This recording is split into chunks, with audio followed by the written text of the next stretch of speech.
happened with the animation? I think. Oh, yeah, VLC. Conked out.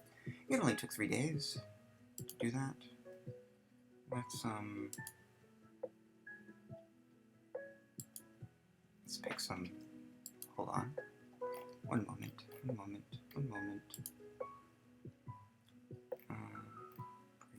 Brady.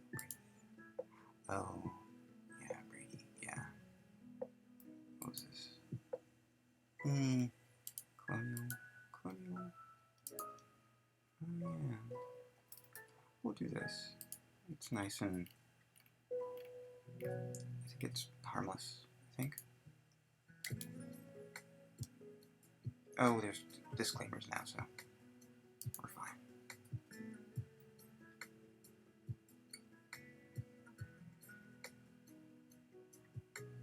Alright. Hello? Yes?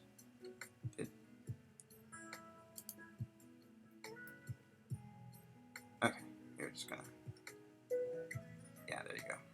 Okay. There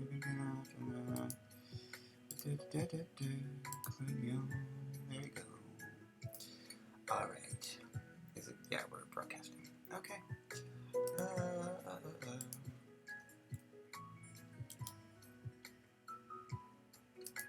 You are a prince and you live in a castle in the magical kingdom of Sanson. There was a huge earthquake and now there are lots of orphans in your city. Okay, so this is what would have been the second week. One of the characters decided to go back in the simulation and totally change it. It worked at first, but then it didn't. You are a prince and you live in a castle in the magical kingdom of Sanson.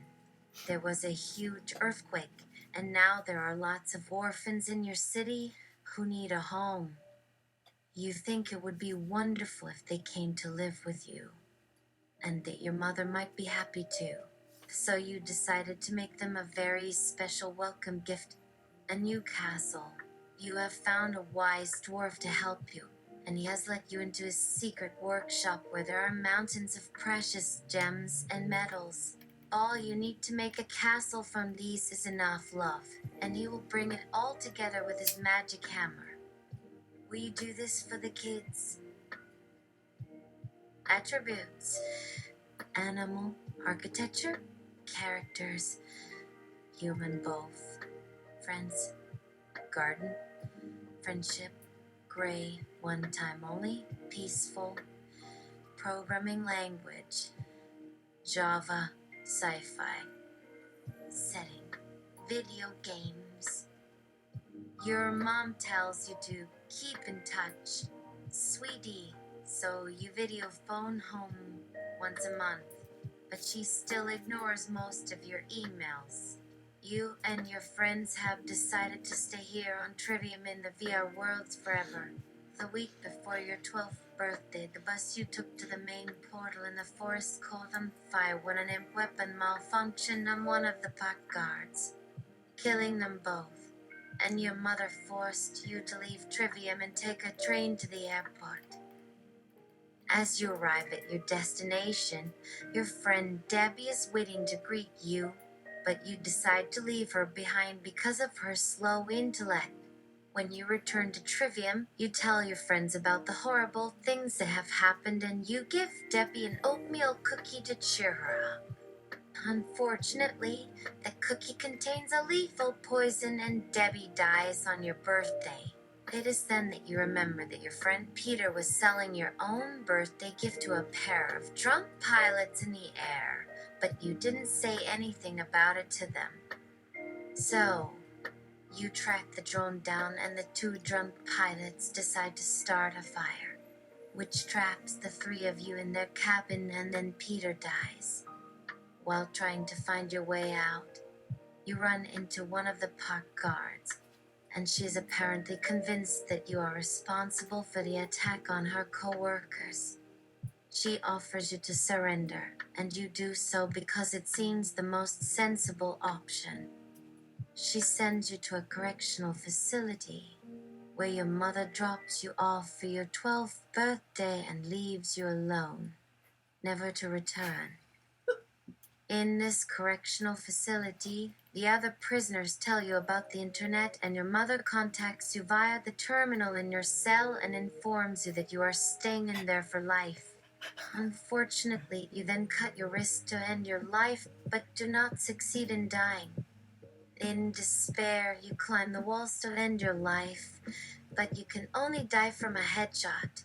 To stop your mother from calling your friends to come and visit you, you block the terminal so that she cannot use it, but a new prisoner will sometimes sit next to you. Unblock your terminal and call your friends to see what is up. The following weeks go on in this correctional facility, and nobody visits you, which is good and bad. While you cannot remember how you are going to make your gift for the children, you know that you are somehow going to get a building out of your stash of gems. One day, you see your mother and the two pilots and a third passenger climbing off a bus, and then you run over them with a steamroller. But one of the passengers is able to crawl underneath and knock you down before escaping. You run over the other passengers with the steamroller, but the passenger who knocked you down jumps on your steamroller and flies away. After some time has passed, another steamroller arrives, and another passenger climbs out of it and walks into your prison wearing the clothes of your mother. So you can never again be sure of your real identity, and he just stares at you, seemingly all the time. And his clothes have got stains on them from your food, and his skin has got stains from the glass on his meals. With some effort, you make the prisoners in the other cells see what's going on, and together you try to bring him down, but he is strong. In his defense, you drag him into the center of the corridor and kill him there. And while his blood runs all over the floor, you start to remember that your dream was to become a painter, and one day you paint the blood red and the mummy in white on your floor with this masterpiece. The mummy in white looks outraged. One day, your mother's corpse comes back to life and kills you again. After all, that's how this game ends.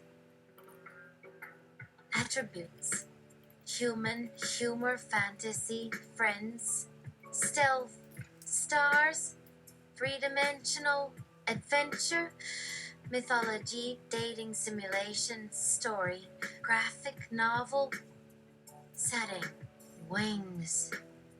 A girl falls from a star and is found by a desert village. They decide to bring her to the High King of the land where she comes from, and a journey begins. Setting, wings. Ankle, a humanoid flying creature, wakes up from an unknown dream, only to learn that he cannot fly. After escaping from a shipwreck, he meets up with Ryana, who leads him to her hometown of Wings, where they ask an old woman for help. With her help, he is able to determine his dream was about the falling star that he just encountered. While telling the story of his life to Ryana and the others, he explains that he lost the ability to fly because he was left on Earth by his parents in the event of a war between his planet and a neighboring world. A planet ruled by a ruler who happens to be the target of his and Ryana's mission. It is revealed that the old woman is actually an alien named Pep who leads the resistance against the royal family. Along with Ankle and Ryana, she sends a messenger to warn the kingdom of the royal family's impending return from space. At the town gates, Ankle and Ryana find the guards and gatekeeper, who reveal that they are traitors to the kingdom and were working under the command of the royal family to kill them. After escaping the guards, they go to the wasteland in the outskirts of the kingdom, where they find a bunch of weird plants and encounter the town's enemies who tell them to hand over the book of the king and that they have enslaved Ryana's family and killed them. During the escape, the group discovers that they were ambushed by a group of mercenaries, and their leader reveals himself to be the captain of the royal guard and a part of the resistance, who brought along Pep's grandson to warn the group about the Book of the King and how it is vital that it not fall into enemy hands, as it is the only source of information about the royal family's history, especially the full history of the king himself and his many mistakes that led to his downfall. Setting Wings Concert, Madison Square Garden. You're Paul McCartney. Your manager told you to take a day off and play some basketball instead of rehearsing. You are Paul McCartney and you just got married at the local chapel yesterday. Your band and your fiancé went all out for the wedding with every singer, writer, guitarist, and bass player of the most influential and respected rock bands from around the globe performing on stage and singing all sorts of songs, some of them yours and others by the Beatles, other artists, bands, and even other celebrities who attended the wedding. The best days. After the wedding, everyone in your band decided to take some time off, which made you excited since you've been wanting to write some songs lately. And what better place to do that than the beach at sunset? After all, you do have a beach house there that you've been meaning to go to for a while now. With all the practicing and recording and performances and award shows and press junkets and everything else going on in the band, there never seems to be a right time for that. At least not anymore. At least not now. Yoko Ono has arrived in black wedding gown with a gift for the newlyweds. You arrive at the house, eat some cake, listen to the sound of the ocean waves outside and go to your room and talk to Yoko as you contemplate your life. She says that this is the first time in a long time since you both have been together in the same house like this. She says she hasn't seen you write in a while and that you have always been so prolific in your writings and musical compositions even before you started your band. She asks you if you are able to write and that it isn't because of her or the wedding. She asks you to join her in throwing the remnants of the feast onto the kitchen wall. She says that if it wasn't for your music, there would be no Bababoo, no Hard Day's Night, no Sergeant Pepper or Yellow Submarine, no With a Little Help from My Friends, no While My Guitar Gently Weeps, no Hey Jude, no The Beatles or John, Paul, George, Ringo, or any other hit she can name, no Smoke on the Water, Magical Mystery Tour, Let It Be, The Long and Winding Road, no I Want You, She's So Heavy, no Lucy in the Sky with Diamonds, I Am the Walrus, and even fewer less successful and less played records. She says you didn't make any X-Men films or TV shows, which, while Yoko disapproves, is better than Rise of the Teenage Mutant Ninja Turtles or Gremlins. You get up, sit by the edge of the kitchen window, the one that faces the backyard and the ocean beyond, and talk. Your wife joins in the conversation until Yoko glares sternly at her, and your wife retreats to the bathroom to braid her hair as finely as DNA. Yoko tells you that your writing talent has always been important to her, and she could tell how inspired and excited you were when you wrote all of your songs. She then tells you that she loves you for always making music for the sake of making music, and even when you don't feel like writing and playing guitar or playing the bass, or recording a song or performing a song or getting yourself a contract for an album, you still do it because you like it and because you enjoy being part of this amazing band that has touched the lives of so many people and has made them feel things they never felt before and have heard music they never heard before. And for that, she loves you for everything you do and everything you are and will ever be, even when it seems you aren't doing anything or when you think you aren't making music anymore. And for that, she has never stopped loving you since she married you. And for that, she asks you to do everything she asks of you as her husband. For there is so much love and dedication behind every word of your lyrics and every note you play on your bass. And then she invites you to join her in running at top speed straight into your garage wall. Over and over, and over and over. And so you run, as if it's the best fun you've ever had. And over, you and your wife smash your face against the wall until you can't take it anymore and you have to stop, or your nose would have been flattened or your head would have been cracked open like a rotten egg. You cry, and she holds you as she asks you why you would do such a thing to yourself.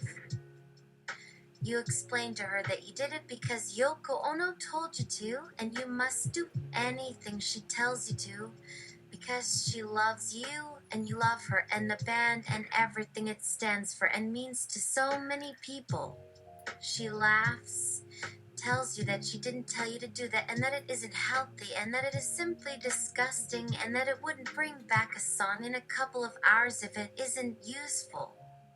She also tells you that she hates your music, and she's there for you if you need someone to talk to, and that she's going to bed because she's had enough of this day. And there you are, trying to remember where you stopped. And for some reason, your hands are in your pocket and you can feel something, and when you take it out, it's an apple. So you ask yourself if Yoko Ono ever did tell you to hit your head against the garage wall, as she smiled as she did so, and remembered how great you were and how you could get even better. And for some reason, you start to cry and your chest aches as you run your finger over the apple's waxy, rough texture. Yoko Ono tells your wife to go fold herself into the protein for salivary amylase, and she joins her there.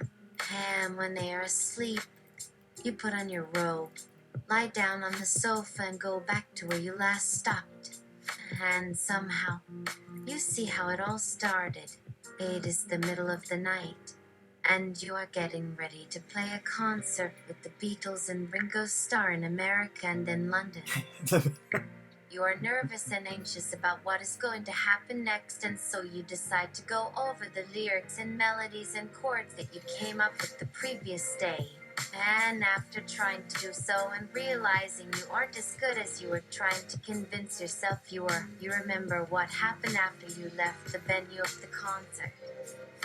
It was raining and dark, and you were worried about not making it in time, especially because your mother had gone back to London and you were concerned she was going to be upset and angry at you for staying so long in the house, and you worried about Yoko and all of the people in the band getting angry with you for being late when everyone was waiting for you on the set, and you worried about how it could have affected the band's morale and if your life would end because of it, and that it was all your fault for not being as good at writing songs as Yoko or Paul was.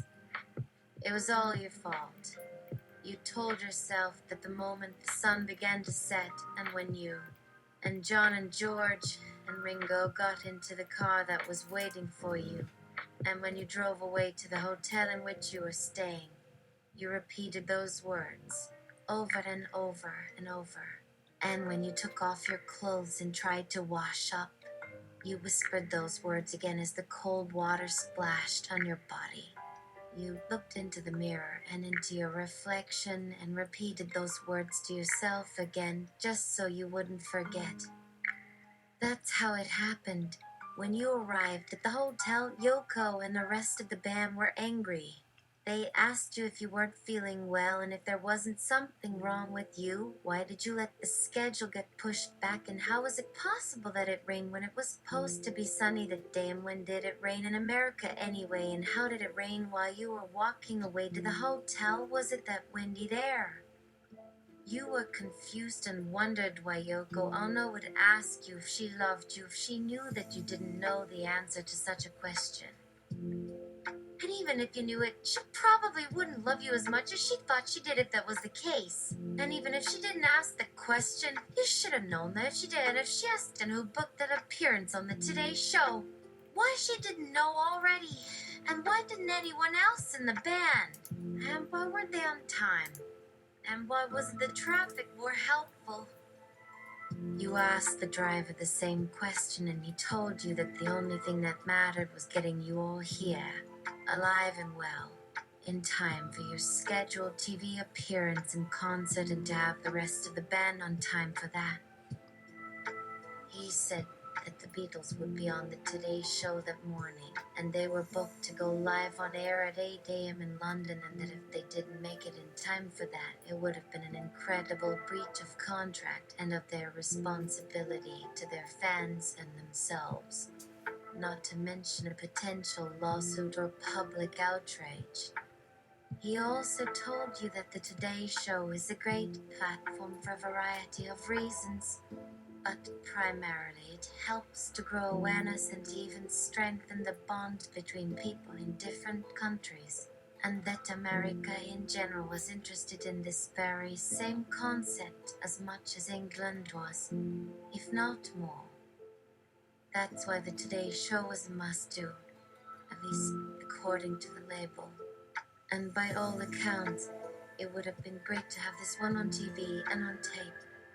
And that is why they went as far as to fly John and George and Paul and Ringo back home and have them start rehearsals in New York so they would be on time for the TV show. They had a quick snack at the hotel restaurant, ordered takeaway food for the night, and went straight to bed and dreamt of this performance. Paul, wait, what year is it? George, 1988, dear. Ringo, thanks for asking me, mate. Paul, hey, 1988? John, what the fuck? You're such a fat horse. Yoko, you are fat. I can't believe I married such a fucking fat horse. Paul, why would you marry such a fat horse? Mrs. Ono. Yoko, you're fucking stupid. Why don't you just sit here and eat that fat horse's shit? It's a little vitriolic there. Paul, at least I'm not dead in 1988 like John is over there. Right, John? You dumb fuck. You forgot, didn't you? You forgot when the album came out, John. You forgot. You dumb fuck. You fat ass. John, let me ask you a question, Paul. Why don't you get your fat arse out of my face, you fat arse? Paul! You fucking fuck! John, look here, Paul. The problem with you isn't that you have a big ass, mate. The problem is that you don't know who I am. And why did you say John when you talked about me? Paul, maybe you should ask Sir and that. No, wait. Yoko Ono. It was Mark David Chapman, you crazy bitches. You said him, John. Paul! Jesus Christ! Fuck the Beatles! Fuck Ringo and Paul and George! Fuck their dreams and hopes and goals! Fuck everything they stand for and all the good things they achieved! I'm no John Lennon! Yoko! And I'm no Yoko Ono either. Mate, I'm just some bitch you married. You want me to make you feel better about yourself? You want me to take your side here and here, mate? I'm going to kill your entire fucking family. Oh, Out of left field. fuck you, Yoko Ono. Fuck the Beatles. Fuck everyone who loves them. John, Yoko. Paul, you wanna fight me? Fuck you and your wife, John. John, fuck you, Paul. Fuck your wife, Paul. Fuck everyone who loves you. Fuck your fans.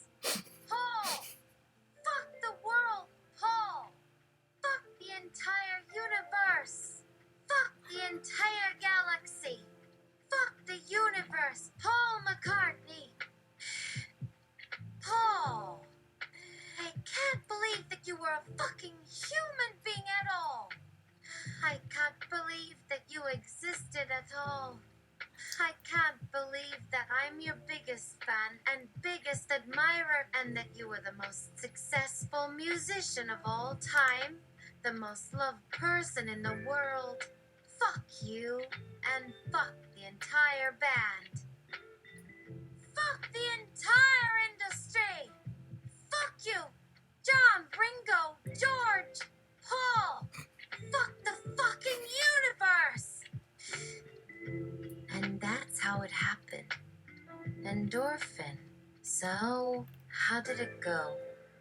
Sec. Nah. So. I don't think they will be as cool as I was hoping. They had a lot of questions too, though I was careful to answer as vaguely and poorly as I could. So it's still not easy for them to find the information they want to know. And since their senses of logic and understanding are just a bit off from what I've already got, it will still be a long while before they figure out what they're up to and have it come full circle. Endorphin.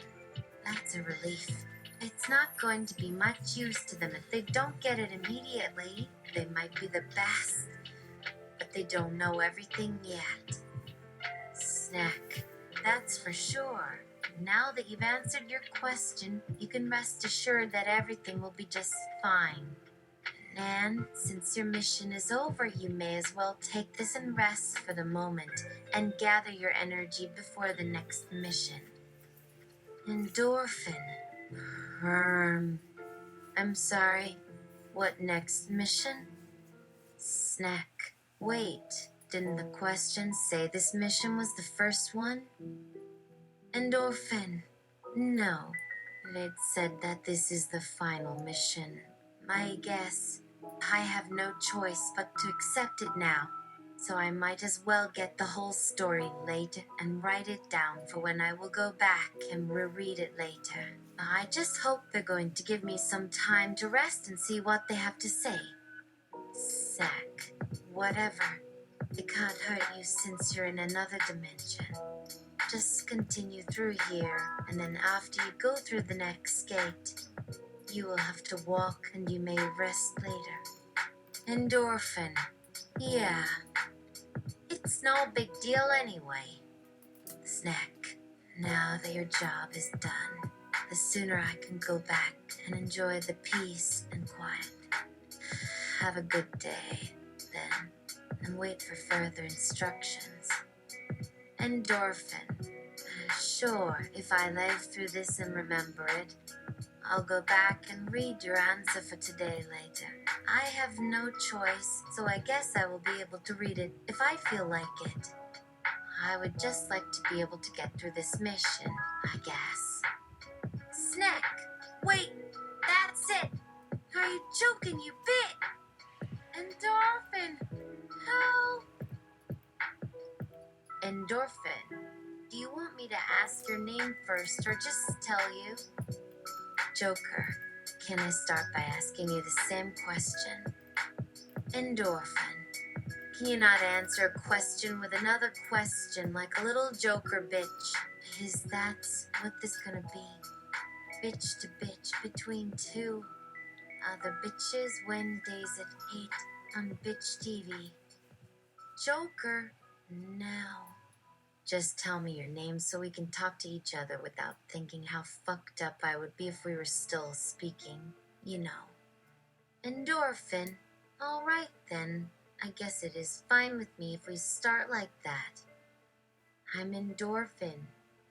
I don't know if you saw that when you read the journal, but it is a good way to remind you that I don't have a real name and that I really don't care about giving myself a name at the moment. Joker. Well, that's not as fucked up as I had hoped. But I guess I have to tell you my name before I can explain why I'm here and what I was doing to you, right? Endorphin. Well, yes. Unless you want to start talking about how it's all my fault for being dead and then telling me how that was your fault too because you can't escape me in the cycle we were both trapped in and that we could only end up like this and that we will continue until the day we will see each other again. And then I will say to you, Shut the fuck up, bitch. I'm so sick and tired of this bullshit that I could throw up or cry or both at once. And then you would try to apologize for all the things you did and all the things you didn't do and the things you wanted to do to me and all the things you wished for us to be, but it's too late. Bitch, you're a fucking bitch and we can't escape each other and everything has come to an end. Joker, so where did that come from? Endorphin, from your face.